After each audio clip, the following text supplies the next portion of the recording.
I am Johnny Massacre and welcome to my world. May your stay here be interesting. Tonight, my review of the Superman 2025 movie. Who is with me? Give me a hell yeah! Okay, so I just went and watched this film in Tokyo and I'm going to give you my review and reaction to this. So the plot of this movie is that metahumans came to Earth 300 years ago. And Superman came to Earth 30 years ago, and 3 hours ago, Superman lost his first battle. So the movie starts off, Superman is completely screwed in the snow. He's just taken a beat down from an unknown foe. So Lex Luthor's in this, who's the antagonist, and he's running your stereotypical Eva mega corporation.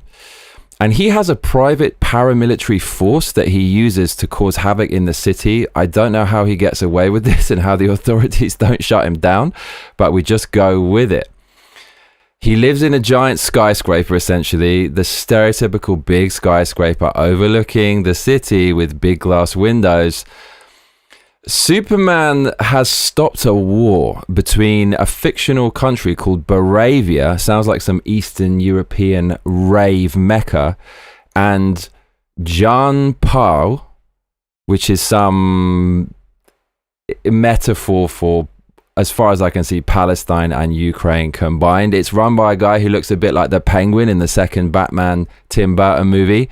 And I think the ruler of Baravia is the writer's conglomeration of Benjamin Netanyahu and Vladimir Putin. So just for the sake of this review, let's call the evil president of colonial Baravia Putin Yahoo. So that guy's out there. All of this is happening against the backdrop of this war that Superman prevented. The storyline or lack thereof, is rather jarring in this movie. So Janpar is a kind of salt of the earth, like Native American, like Palestine type place. And that's it. There actually is no story in this film.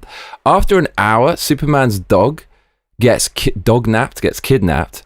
That's the first plot that emerges, that Superman has to rescue his dog. That's after an hour. The problem is, after about an hour and 20 minutes, then Superman gets trapped, and then they have to rescue Superman, who's gone to rescue his dog. That becomes the second plot, is rescue Superman, but it's not really a plot. So the plot is just rescue the dog.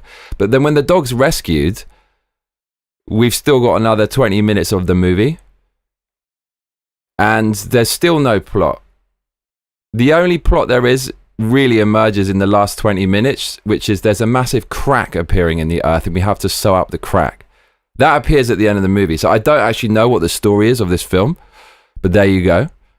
So this movie, Superman, is a cynical world-building movie. It is DC trying to make the equivalent of the Marvel Cinematic Universe. They tried to do this with Batty Boy Batman, bruv, and it basically didn't work. And they're trying to do it with Superman now. This movie is directed by James Gunn, who directed Guardians of the Galaxy. So all this movie is a reskinned Guardians of the Galaxy trying to leverage the Superman brand. It's kind of like when Bungie lost their Halo license and then they started making Destiny, and the product of Bungie became much worse. This is like Guardians of the Galaxy, but kind of worse, and cheapening Superman. It's shameless world building. That is obviously the main focus of this movie. So there's a lot of CGI in this film, a lot of CGI. At some points, I refused to look directly at the screen because it was just so cringe. I'm supposed to sit there like some low IQ idiot going, wow, look at the graphics. The graphics are, honest to God, they really are not very good in this film. They really are not very good. But we will get there. We will get there. So Superman's down in the ice and Superman is hurt, bruv. Right off the bat, the movie is very, very slapstick and silly. It has that really annoying American Marvel humor that's just not funny. It really isn't. So when Superman's down in the ice, there's Super Dog who comes over, and Super Dog is prodding on Batman, but Super Dog's really strong, Superman, but Super Dog is really strong, and he's kind of hurting Superman when Superman's down. So funny, the dog's hurting Superman because he's really, really strong. Stop it, dog, stop it. This horrible Marvel-style humor occurs right off the bat. And this goes all the way through the movie. So, for example, there's a bit when they're revealing this kind of spaceship that they're going to use to travel to save Superman, and it's supposed to be a dramatic reveal, and it's a very fine spaceship, but the garage door is opening really slowly, so they make a joke and say, wow, you've got this amazing spaceship, but does the garage door have to open that slowly, man? Oh god, it's so cringe, super cringe. With the climactic battle in this movie, Superman works his ass off, and then another hero comes along later after Superman's done all the hard work and says something, I'm paraphrasing, like, oh, hurry up, man, you need to do some work. And Superman says, oh, man, I've been doing like loads of work down here, dude. Something like that. Super cringe humor. At the end of the movie, there's a jump scare where the dog comes out, Super Dog, and is mauling the antagonist, Lex Luthor, and throwing him around the room. Like silly slapstick humor. There's so much of that in this film. The best Supermans were the original Supermans with Christopher Reeve, and he was kind of somber and brooding when he turned into Superman, and less was more, and it was a very physical performance, and he could say much more than they say in this film with all the silly cheesy jokes and exposition. So the Marvel style jokes run all the way throughout this movie. So Superman goes back to his base, the dog takes him to his base to fix him. How do they fix Superman? They shine, I'm not joking, right? They shine the sun on Superman to fix him with a giant magnifying glass. So basically all you have to do, it's like the old Game Boy, right? Those of you old enough to remember the first ever handheld console, the Nintendo Game Boy. Do you remember the peripheral you used to attach on the back, and it shines a light on the screen so you can see it? That's all Superman needs to be invincible. He needs this kind of, and he's strong enough to harness something like this. He needs a big magnifying glass over his head at all times to keep him invincible. So Superman gets fixed. He's in his base, and he's basically all right. So then we get an introduction to the bad guys. We get an introduction to Lex Luthor, and he's got this kind of henchwoman who is a transformer. Like, it's, I mean, is it a woman? Is it a man? It's your typical, it looks like the kind of character that was casted by Sweet Baby Inc.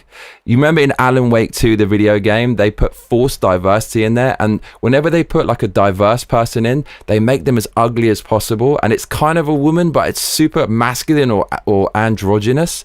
So they put like Miss Flat Booty, ultra diverse transformer, bad guy, bad woman, Lex Luthor henchwoman in it, who just looks ridiculous at all times. I mean, she's minging, she's ugly, but that's okay. There have been classic movies with kind of ugly characters who you really like, but it's your typical Marxist diversity hire. Looks like the kind of unattractive woman in Alan Wake 2, basically. So she's in it.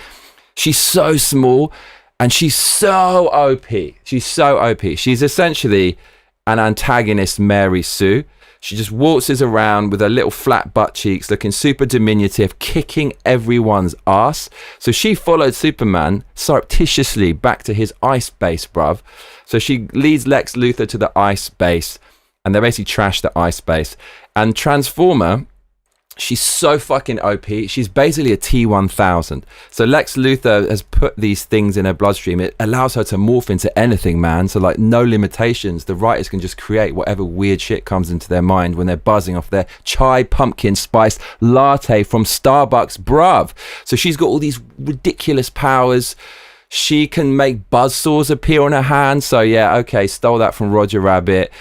And you remember the Terminator movie where they tried to make a super T-1000 and it could do moving parts and guns and all kinds of things, and it was just stupid because, like I said before, there's no limitation, so nothing is grounded in reality, nothing is believable, and it's just so over the top. That's what she is. They did that again. So the T-1000 is back in this movie, like the super T-1000 in the form of Transformer Girl, just kicking everyone's ass without breaking a sweat. Super annoying character.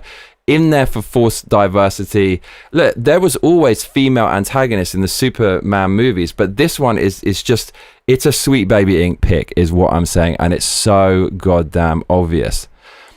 So Superman's got his ass kicked earlier in the movie by this big clonking robot thing, and it's Ultraman, so it's Superman's nemesis. It's this dude that Lex Luthor cloned. So Lex Luthor he is literally a god in this film.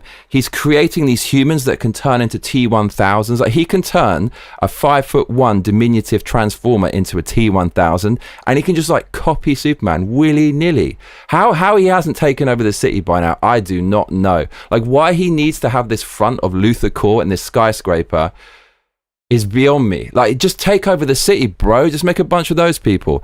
So he's got Ultraman and he's got Transformer on his side, essentially. And play by play from within his big skyscraper, Lex Luthor says these letter and number combinations to instruct the Superman clone, the big clonking robot guy who wears the robot armor, to beat up Superman, which is insane. So too long didn't read. The clonking robot Ultraman guy, he's stupid.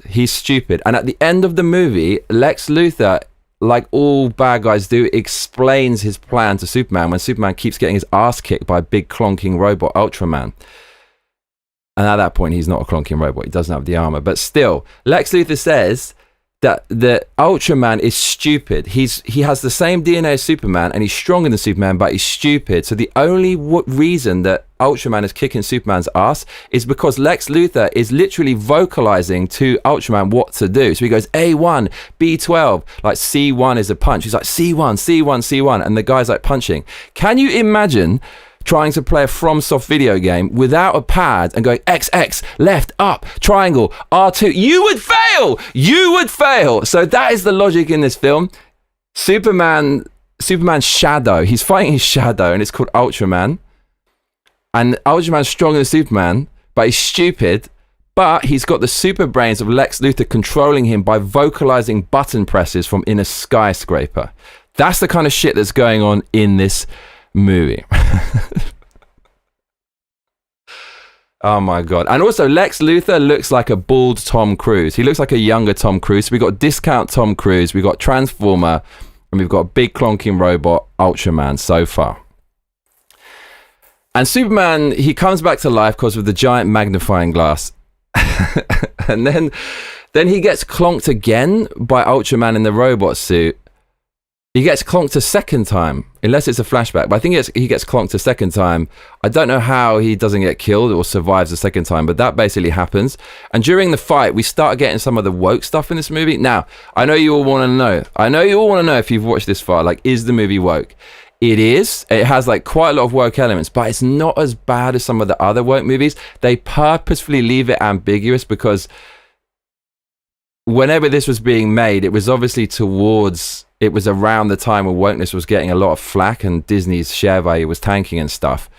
But it still was before the recent times where wokeness is becoming so toxic that you really got to try to remove it now from your intellectual property. I freaking hope. So it has a lot of wokeness in, but they don't explicitly vocalize it. And that's proved by the fact at the end of the movie, they say, this is something conservatives and liberals can all agree on. And you know that's some woke Hollywood liberal who's gritting his teeth saying, I fucking hate Republicans, but I'm going to try to pretend that we're in it together so we can sell this movie and not tank our sales. So there is wokeness in it. And it starts to come here. So when Superman's fighting clonking robot, he just gets thrown into the floor. And then there's like diverse guy in New York City, and he comes along and he literally says, look, I'm the best falafel salesman in all of New York. And they show his ID card and shit. So he's basically an immigrant, and the immigrant like helps up Superman, and he shows him what is going on, and it says, look, I'm the falafel salesman. And then so that guy's in it, a bit of wokeness coming in there, and everything is so freaking diverse. So Lex Luthor's team, it's just like 50-50 white, black, female, like everything. It's the Lex Luthor. I mean, he is a bad guy. he's like a modern day Stalin. Like he's made the utopia. Everyone's on the same level. It's like every different kind of person. Totally the kind of people you'd have in a control room, basically playing a FromSoft video game to kill Superman. Like those type of people. Like, I'm sure that's the kind of job women would gravitate towards, wouldn't you? There's loads of diversity in New York City. There's like tons of diversity. There's like, it's very, very diverse film. So that's quite woke in that respect. But the thing is, like, it's not a good advert for diversity because the DEI hires in Lex Luthor's Skyscraper constantly fuck up. They just basically can't get the better of Superman. So it's actually not the advertisement for DEI. Maybe the creators thought it was. So Superman now gets framed. So from within his ice base, Transformer has given discount Tom Cruise some video footage of Superman's parents where some of it was cut off, and I don't know, he doctors it or like extends it or reveals something, and Superman's suddenly a bad guy. Now, this is revealed during another fight with this big alien thing. So I hate this about James Gunn films. He'll put in these fights with these kind of cute, huge monsters with big eyes and tentacles and things, and it's just for the purposes of CGI. And so that's going on for some reason. It's just like Guardians of the Galaxy. You know how there's like little cute fluffy things in those films, and there was like a little Groot and shit.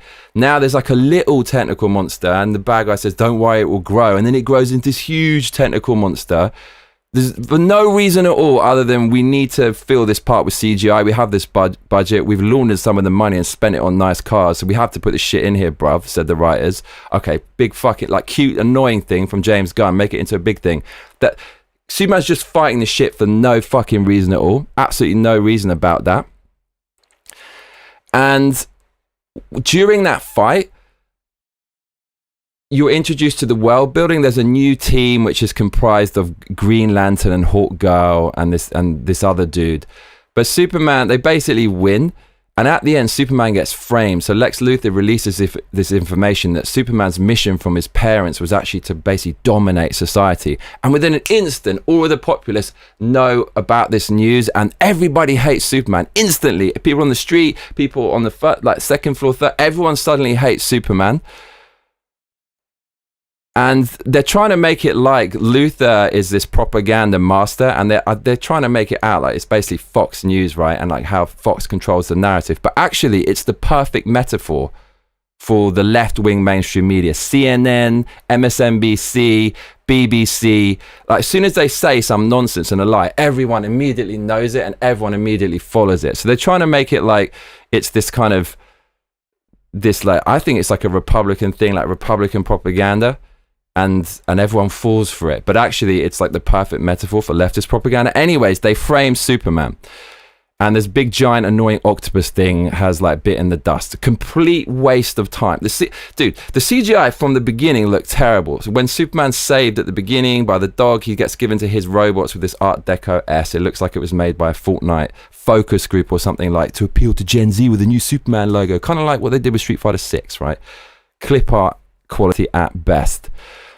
And yeah, so like the robot CGI, it looks like they left the ray tracing off. You know, in the PlayStation game, you got the option for the ray tracing and it makes the shadows and depth look better. It's like they forgot to leave the ray tracing on. Like how the fuck in this day and age, when you've got AI, like video generation, you can make something look real as fuck. Do we still have this shitty, like naughty's Godzilla CGI? It's super, super bad. The octopus just looks, what is this? It's a Superman movie, bruv. It needs a little bit of grit to it, a little bit of edge, like the original movies that everyone loves and everyone knows are the best, but you got this silly octopus and shit. CGI is not good. Superman has been framed. Lois Lane has also been introduced somewhere in this mix. Lois Lane, like typical lefty, kind of liberal woman, just Superman is a boss. He's a fucking pro. He is the strongest guy in the universe. He's gone and stopped a war from Moravia headed by Putin Yahoo. And Lois Lane, who knows his identity, is supposed to be on this like little home date. She goes over to his house, and her character introduction, she's such a bitch. Superman, after saving the fucking world, getting his head cracked by a big clonking robot, Ultraman, whatever his name is, all this shit, he's cooking his woman dinner. He's cooking her dinner, bro. And he's cooking her, like, he's so beaten about the head by the forces of evil. He's cooking her breakfast. He's doing the best he can. Do you know what she, instead of going, oh, thank you so much, she knows he's Superman, so she knows what he's up against. Dude, the guy doesn't fucking sleep. He's working this job as a journalist from 9 to 5, and he's saving the world and stopping wars. Then cooking her dinner, and she comes in, she goes, what does she say? Something like, oh, it's breakfast or something, or she just cusses his meal and like cucks Superman. Superman's okay. Superman isn't a total cuck in this, but he's a little bit unsure of himself, and he's typical like emasculated modern Hollywood man. Hollywood hates men, especially strong men, because none of them vote for the left, so they want to make them a bit softer and a bit emotional, a bit feelings, get them on some SSRI, so they all vote for the left. That's the image they're kind of projecting for Superman. Okay, Lois, sorry for cooking you food. Then, right, he's making the effort for romance. The bitch brings work into it. So Lois Lane says, can I interview you? Like, you cynical bitch. And Superman says he clearly doesn't want to, because he's a cuck and he's passive. He goes, oh, okay, I don't want to do it, but I'll do it because I'm cucked to Lois. She knows he doesn't want to do it. It's the date night, and she sees cynical gain. She can get a story to advance her own career. The boss woman Lois. So they're doing this interview, and then like typical lefty woman, just gonna woman-splain everything. This guy stopped a fucking war, and she even challenged him about it. She goes like, oh, you shouldn't meddle. It's a metaphor for America getting involved with world building and all this shit. Maybe there's like crossover with kind of Syriad and Assad, and like, okay, he's a bit bad, but if you get rid of him, and then you're gonna have a worse dictator or Gaddafi or something. So she's just giving him this woman-splaining when he's fucking stopped a war. And women just sometimes cannot let a man rest. It doesn't matter. With the greatest of respect, ladies, you know it's true, whether it's your wife, your girlfriend, your mom, your sister, or just like an associate. Sometimes they can't let a man rest. Like, Superman needs to rest. He's still cooked her a meal, and she's yakking his blah, blah, blah. You know, on the Supreme Court Justice, you look at how many words they write when they're doing these court cases and stuff. Ketanji Brown and the women have so many words, and the men have so few. It's exactly that. And you know the script writers were kind of a bit DEI. So it's boss wham and Lois cucking Superman. That's her character introduction. So up until this point, we're coming up to like nearly halfway in the movie. No, there is literally no story. Like, what is the story? What is the story? There isn't one. There actually, if you could tell me what it is, I want to know, but there fucking isn't. There isn't a story. Also, there's like no characters at all. Yeah, I know who Superman is because he's famous. I know who Lois Lane is because she's famous as well. But the movie has to be able to stand on its own and not lean on the past. Like, there needs to be something to show you what iteration of Superman this is, so you can relate with him, identify with him, care about him. There is nothing at all. There is literally nothing. The only thing I have is Superman's a bit of a cuck and Lois Lane's a bit of a boss woman. That's all I've got. That's where we are halfway through the movie. All right, let's keep going, bruv. Let's keep going. So they basically nicked Superman's dog. They nicked his dog, right? I don't know if this is a John Wick reference, but they nicked his dog. So Superman's got to go find his dog. So this is where the plot comes. Like, okay, Superman has to rescue his dog. Other great movies, I can tell you the plot in one line. That's how you know it's a good movie. I don't know. Back to the Future. Guy goes back in time and has to get back to the future. Terminator. Robot is sent to kill the future leader, and the future leader's life needs to be saved, or something like that. This film, okay, an hour in, Superman needs to save his dog. All right, we'll go save that fucking thing. So Superman basically goes off to find his dog, and it's locked in a pocket universe. So at this point I was thinking, please do not do the multiverse thing. I know you're gonna go there. Don't do the multiverse. Don't bring back Christopher Reeve. Luckily they didn't. But this film has a really kind of weird feel to it. It feels like there was rewrites. Can any nerds in the comments let me know if there's any rewrites with this film? Because some parts feel like it was recorded at a later point, and it almost feels like they put it in and there was going to be some universe building, and then they said nah, because the parallels are insane with other movies, with they do the multiverse and shit like that, but luckily they didn't. So they basically, Superman goes to get his dog, and Lex Luthor, he finds some kryptonite. He finds this dude, and it's just like Groot. They brought back Groot from Guardians of the Galaxy, but now I can't remember what the wanker's name is, but he's just this knobbly, shriveled thing, and he can turn his skin into anything, and he could turn his skin into kryptonite. So they go through this portal, which is never fucking explained. I told you Lex Luthor's a god. He's got this circle, stereotypical like science fiction trope, a big circle of energy, and you go through a wormhole. He's got this circle, and you walk through the circle, and you're in this other fucking like, how the fuck has this guy built all this shit? I mean, as I said, how has he not taken over the city? He can commit any crime and go chill in there. Why is he even in New York City? Why isn't he just chilling in the portal? No one's ever going to find. And it's not properly guarded. It's on a beach somewhere. And also, I hate this about James Gunn movies. He thinks he's all like Quentin Tarantino. Oh, let's put like a classic song over some action, and he'll just fucking parasite off this amazing song and try to boost the profile of a very average movie. When you go to the portal, they're playing shit in their little barracks or shacks and play some shitty music. It's really annoying. It's not well guarded enough, right? Like, this is, I'd say, of all of Lex Luthor's godlike powers, this is pretty fucking high up there, mate. I mean, he's made a wormhole that can go to other fucking dimensions. He can make like huge like Holocaust like prisons inside this wormhole. He can hide in there. I don't think there's anything he can't do, like, with this fucking wormhole. That achievement's pretty high, I would say. It's definitely up on par with being able to create clones of Superman and like T-1000s and shit. This motherfucker's so OP. It's not well guarded enough. Anyways, they take Superman in there, and then there's this kind of like mythology, like nod to mythology, where who's that guy who takes you over the river Styx? There's some terrible CGI character with no ray tracing who's going to take you to this jail. They take Superman to jail. The kind of discount Groot can turn into kryptonite, so that's how they get Superman in there. So Superman's in there. So now the story's gone from like, the plot is rescue the dog. Now the plot is rescue Superman, but it's still basically rescue the dog because the dog's in there. Oh God. Yeah, so I'm sitting there at this point and I don't know anything about the characters. I don't really know what the story is. There's a war somewhere. They used a lot of dialogue explaining that war, but then nothing's happening with the war. It feels like there was a lot of rewrites and reshoots here. So Lois Lane. So then you've got the new team. I can't remember what the fuck it's called. It's got like Hawk Girl in it. It's got this black guy in it who was race swapped in like 1997 from someone else, like Mr. Fantastic or some shit like that. And then there's the main guy, I don't know, like he makes these green hands come out the ground, and some of them have like middle finger, man, like Marvel humor, and he puts oven gloves on the enemy and stuff. But that guy, whoever the leader is of the world building new group, it's like Discount Avengers. So much discount in this film, so much.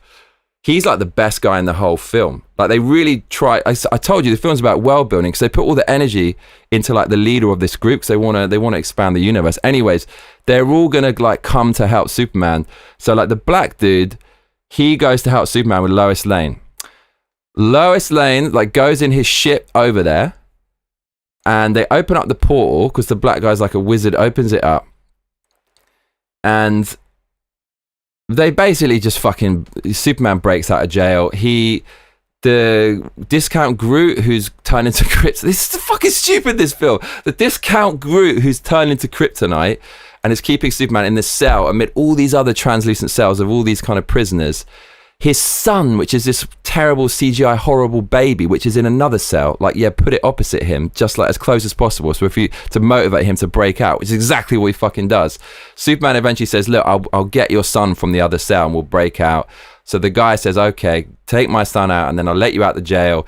He makes a son, man. Like Discount Groot makes a son in the cell. he makes a son, and then Superman gets strung, and then he gets out, he saves Discount Groot's baby. Then you have the James Gunn orgy of madness. Like, this is what James Gunn does. He takes like a typical action movie trope, and then he obviously takes a boatload of hallucinogenics, mushrooms, LSD, all that kind of shit. I reckon he's taken DMT, because he puts in, then he'll take this action trope and he'll reskin it with like rainbow stuff and hallucinogenics, and then the average person sitting there, wow, look at all the colors, man. There's actually nothing happening here. So what happens is there's a river, it's like a rainbow river, it's like, I don't know what it is, it's plasma and it's dangerous, and then there's a black hole over there. So all it is like man falls in river and like nearly falls off a waterfall. But in this, it's like, it's not a waterfall, bro, it's a plasma rainbow super river with a black hole. And then Superman goes in the river and nearly gets sucked out, and then they just basically fuck off and they go into the real world. So the dog is saved now, but the movie's still going. So what is the story at this point? It's just get the bad guy. So Superman's out. Superman's pissed. The dog is out. Lois Lane, for some reason, she is now flying the spaceship. She flies the spaceship back. So and then there's silly humor. The dog's in her lap and licking her face and won't get off her lap. Marvel humor. So Lois Lane, right? Because women in STEM, we need that propaganda, right? Flying this fucking cryptic spaceship. This is really happening in the fucking film. Lois Lane has regressed a little bit from boss woman at this bit, a bit more like traditional woman, which is kind of good. But other than the whole flying this esoteric spaceship thing. So it goes towards the end of the movie. Now, this is the only part of the movie that I thought was good. Superman fights a Transformer. Transformer, in a nod to what I think was Superman 3, is it? Where Superman gets taken over by those computer robotics and microchips, and it scarred children in that generation for life. It was this really horrible scene. She puts the T-1000 nano stuff all over him. It goes in his mouth. It's going in his lungs and shit. And I thought, oh man, that's the only time I felt there was any stakes where Superman wasn't invulnerable, where something, even though I know he's going to survive, I felt worried for Superman. The only good bit in the film. So he's getting molested by the Transformer and the big clonking robot, minus the clonking robot armor, Ultraman, whatever his fucking name is.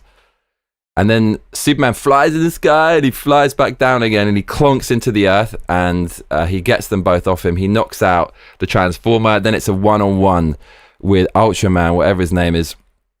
So this is basically the end of the movie. And this is how fucking stupid this is. So, as I said before, Superman works out the reason why Ultraman, whatever his name is, can beat him. He's stronger physically, but he's dumb. And Lex Luthor tells Superman, he goes, yeah, he's like really stupid. Tells Superman the weakness of the supervillain when he's about to die.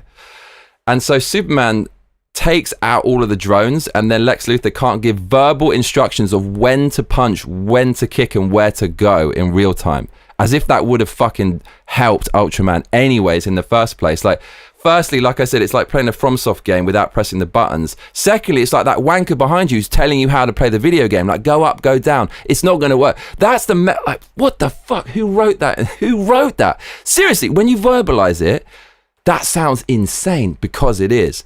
So then Superman takes out the drones and he basically kills that guy. I don't even remember what happens to Transformer Woman. And that tells you everything you need to know about her. It's just in there for the sake of DEI, basically, just to make up the numbers, because they said it, not me. Go to the Oscar website. If your film's going to be considered for any form of Oscar, 50% of the main characters have to consist of minorities, women or person of color, whatever. That was the checkbox for that character. I'm sorry, but it just was. So at the same time, they tried to make the movie all dramatic with the kind of subplot. You know how they did this in Avengers movies where the bad guys are fighting, but there's a war going on the side. This whole war against these poor immigrants with Putin Yahoo, I don't know if it's supposed to be Palestine or like Ukraine or what the fuck it's supposed to be. It's really, really confused. I think the makers didn't want to make it overtly obvious and tried to kind of flip some of the roles around. Like, is this guy like a Putin character? Is he like a Netanyahu? Like, is he a what? And like who? But basically, John Parr is like a fucking, it looks like Palestine. And then you've got the imperial kind of people who are going to take it over. You got all the immigrants going, Superman, please save me. And then the new discount Avengers with like Hawk Girl, they basically go and save Palestine. So that happens. I don't give a fuck, because that's the first time I saw Palestine, or whatever you want to call it, John Parr in this movie. I don't know who they are. I don't know what their fucking agenda is. I'm supposed to care about these people? Okay, Superman's an alien, therefore he's like an immigrant, man. Let's put some like immigrant and like colonial and war shit in this movie just because I don't know, it has to have some political spice, doesn't it? No, it doesn't, but you put it in there anyways, didn't you, writers? So that happens. Like, Palestine is freed at the end of the film by the new world building team that is the sole point of this movie, essentially. Superman then finds Lex Luthor in his big evil bad guy skyscraper. Before even a trial has started, Superman starts beating the shit out of him. then some information is released proving that Lex Luthor's really a bad guy, and then everyone suddenly hates Lex Luthor, and then basically Superman kisses Lois Lane, and that's it. So woke moments in the movie. Okay, so when they're freeing Palestine, Hawk Girl picks up Putin Yahoo, and he basically likens her to Superman, and she goes, I'm not Superman, and kills Putin Yahoo, the leader of Baravia, who's oppressing like discount Palestine, or is actually an improvement on Palestine. It looks a bit better than that dump, but yeah, that happens. So she kills the leader of the oppressor. And just like all DEI hires, stealing the productivity and hard work of the risk takers like Superman, she takes all the credit. She's like, I'm not Superman. And then just like throws him into the ground after Superman has like essentially like prevented this war up until this point and like swung everything in her favor. So that was a woke moment. There's loads of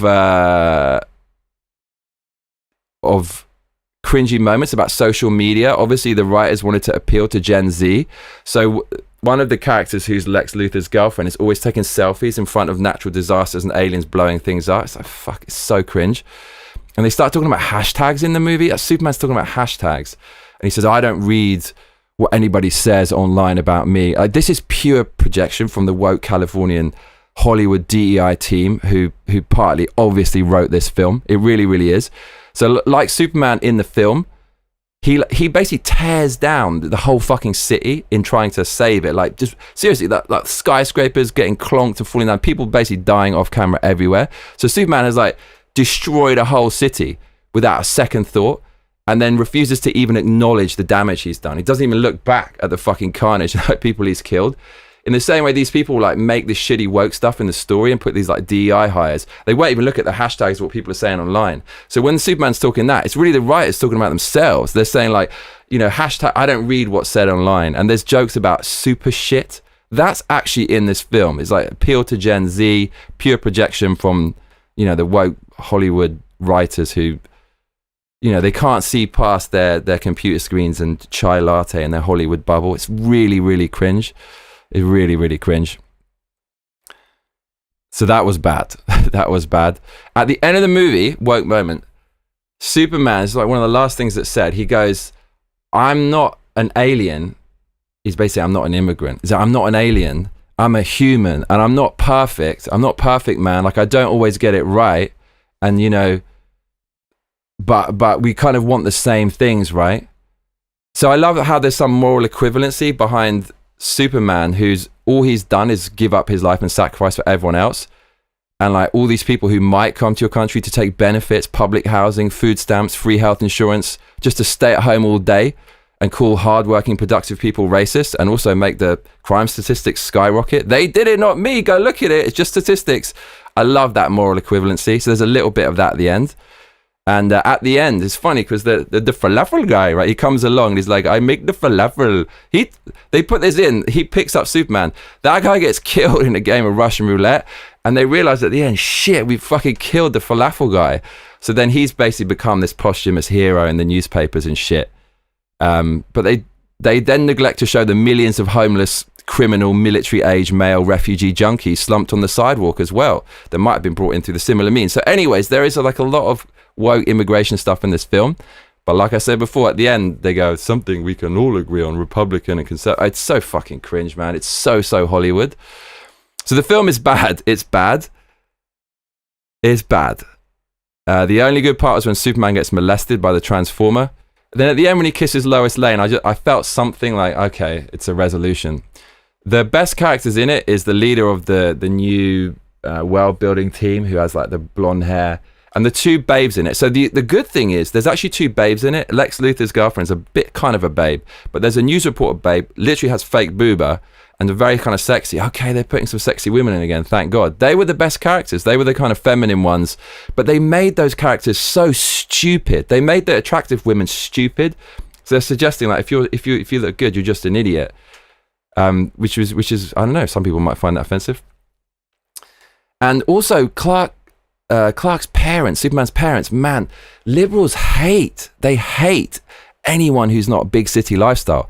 I've met a lot of Californians recently and a lot from San Francisco, and the hatred these people often have by default for like tens of millions of people is quite something to behold. So I've heard San Franciscans recently say things like, I said I wanted to go to America, and I thought I say California and New York because I think I might trigger them because they're liberal, and I want to like try to align a little bit if they're that sensitive and that ideological. And then third, I say I might want to go to Texas, and they say don't go there. Oh, why not? Oh, because like they voted for Trump disproportionately, and they said the same about San Diego. So yeah, tens of millions of people are all idiots. Don't go. They're all bad people. You really get that impression like from the writers, as well. It's just it's so short-sighted, and how they can't fathom that other people might not think like them.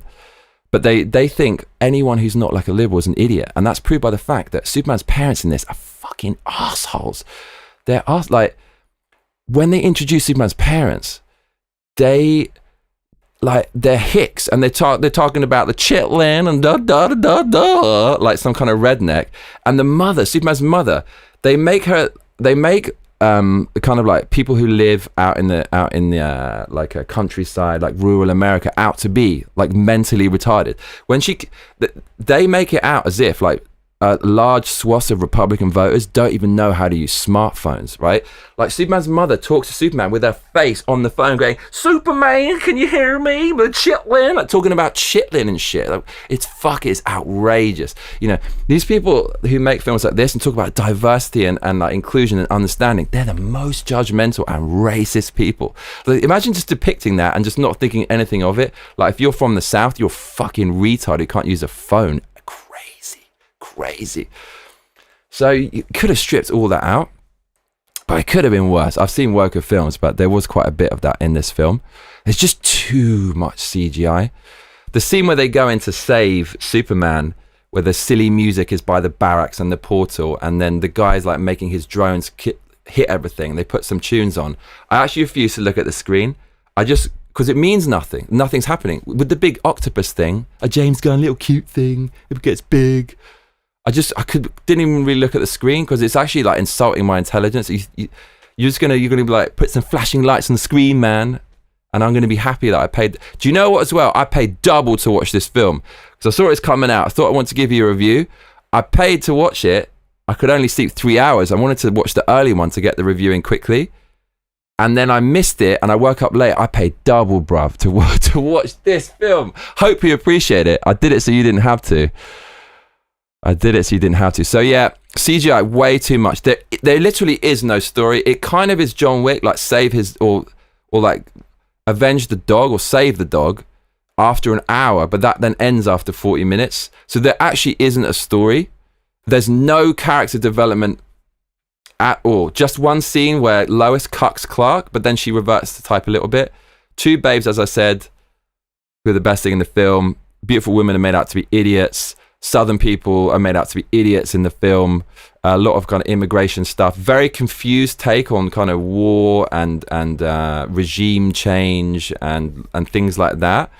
But it's in the film and it's quite pretentious and it's wafer thin. So really, this film should have been what the opening dialogue was. The text on the screen, that should have been the whole film. The film started off, metahumans came to Earth 300 years ago. Should have shown that. 30 years ago, Superman landed before he was Superman. Should have shown that. And then 3 years ago, he became Superman. Should have shown that. And then Superman loses his first battle. That should have been the whole film, which you said in the beginning, but you skipped all of that and then did all this fucking madness. So you should have done that in the beginning. I'm not sure in the film if the robot clonking battle was a flashback or whatever, but like it just shows you well, how am I supposed to know when I don't know what the fucking story is other than rescue his dog after an hour? So there you go. That is Superman 2025 honest review. We've just got $10 donation from Brad W in the comments. If you are just joining us, I'm Johnny Massacre, and this is the Superman 2025 review. But if you have been watching from the beginning, then stop your grinning and drop your linen, donate some cash, and let's keep winning. Streamlabs.com/Johnny Massacre, Patreon.com/Johnny Massacre, and PayPal.me/ give me a hell yeah. You can check out the links in the top right to the right of my head. Please donate generously, and I can make more of these reviews. I hope you liked it today. I really, really did. I see you in the comments. And yeah, excellent stuff, everyone. So much love. Take care. Make sure to sub to the channel and spread the word. Love you and good night. Cheers.